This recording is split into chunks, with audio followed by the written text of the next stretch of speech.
Muhammadiyah sebagai salah satu organisasi Islam terbesar di Indonesia telah memasuki usia lebih dari 1 abad. Perjalanan panjang ini menjadikan Muhammadiyah bukan hanya sekadar organisasi keagamaan, tetapi juga fenomena sosial yang kompleks. Nah, keberadaan Muhammadiyah menarik perhatian banyak akademisi karena kemampuannya bertahan dan berkembang di tengah perubahan zaman mulai dari era kolonial, kemerdekaan hingga era globalisasi dan digital saat ini. Tidak mengherankan jika Muhammadiyah menjadi objek kajian serius, baik oleh akademisi dalam negeri maupun luar negeri. Hal ini menunjukkan bahwa Muhammadiyah memiliki signifikasi tidak hanya dalam konteks Indonesia, tetapi juga dalam studi Islam global. Nah, dalam kajian akademik, Muhammadiyah sering diposisikan sebagai gerakan reformis Islam yang mengusung dua agenda besar, yaitu pemurnian ajaran Islam dan modernisasi kehidupan umat. Nah, pemurnian di sini berarti kembali kepada Al-Quran dan juga Sunnah. Sementara modernisasi berarti keterbukaan terhadap ilmu pengetahuan, pendidikan, dan perubahan sosial. Namun, yang menarik adalah bagaimana dua agenda ini tidak selalu berjalan mudah.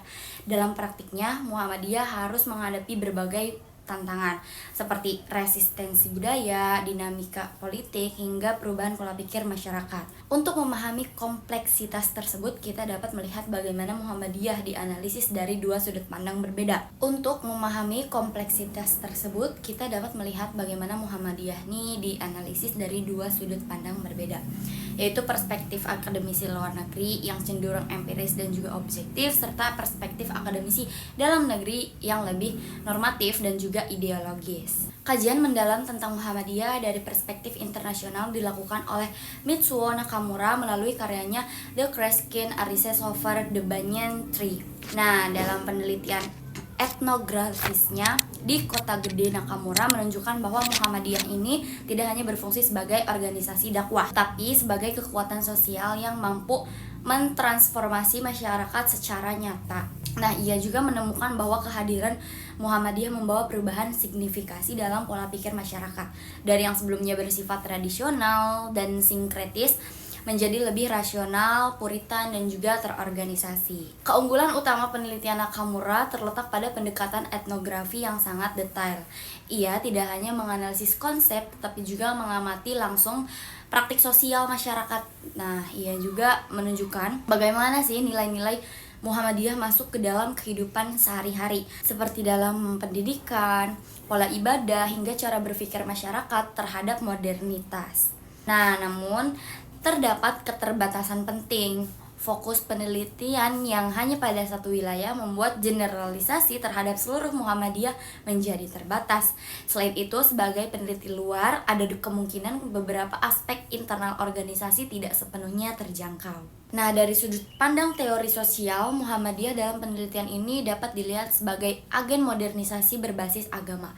Artinya, perubahan sosial tidak selalu datang dari barat, tapi juga bisa berasal dari reinterpretasi ajaran agama itu sendiri. Menurut saya, kajian Nakamura sangat kuat dalam menjelaskan apa yang terjadi di masyarakat, tetapi kurang menggali mengapa secara ideologis, jadi kita melihat dampaknya, tetapi tidak sepenuhnya memahami dasar pemikirannya. Dari perspektif dalam negeri, pemikiran Haidar Nasir memberikan penjelasan yang lebih mendalam tentang identitas dan arah gerakan Muhammadiyah.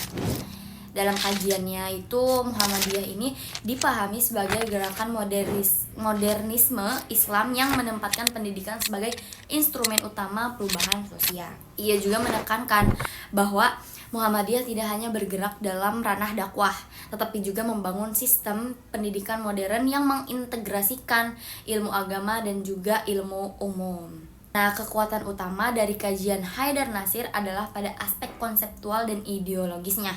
Ia menjelaskan secara sistematis tentang visi Muhammadiyah sebagai gerakan Islam kemajuan. Namun, karena berasal dari internal Muhammadiyah, pendekatannya ini cenderung normatif. Artinya fokusnya lebih pada idealisme dan tujuan, bukan pada kritik terhadap kekurangan atau tantangan internalnya. Dalam perspektif ini, Muhammadiyah dapat dilihat sebagai gerakan ideologis yang memiliki blueprint perubahan sosial. Pendidikan menjadi alat utama untuk membentuk masyarakat yang rasional, religius, dan juga modern. Menurut saya, kajian ini sangat penting untuk memahami arah gerakan Muhammadiyah.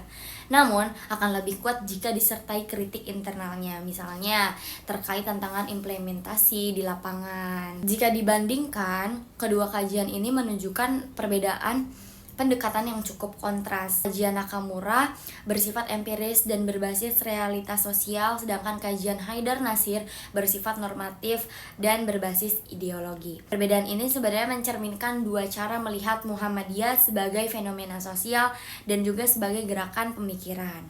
Kombinasi keduanya memberikan gambaran yang lebih utuh. Tanpa kajian empiris, kita tidak tahu dampak nyata Muhammadiyah. Tanpa kajian ideologis, kita tidak memahami arah dan juga tujuannya. Menurut saya, tantangan terbesar Muhammadiyah saat ini bukan lagi soal eksistensi, tetapi relevansi. Di era digital, pola dakwah, pendidikan, dan komunikasi harus berubah. Jika Muhammadiyah tidak mampu beradaptasi dengan media baru dan gaya komunikasi generasi muda, maka ada resiko nilai-nilai yang dibawa menjadi kurang tersampaikan secara efektif.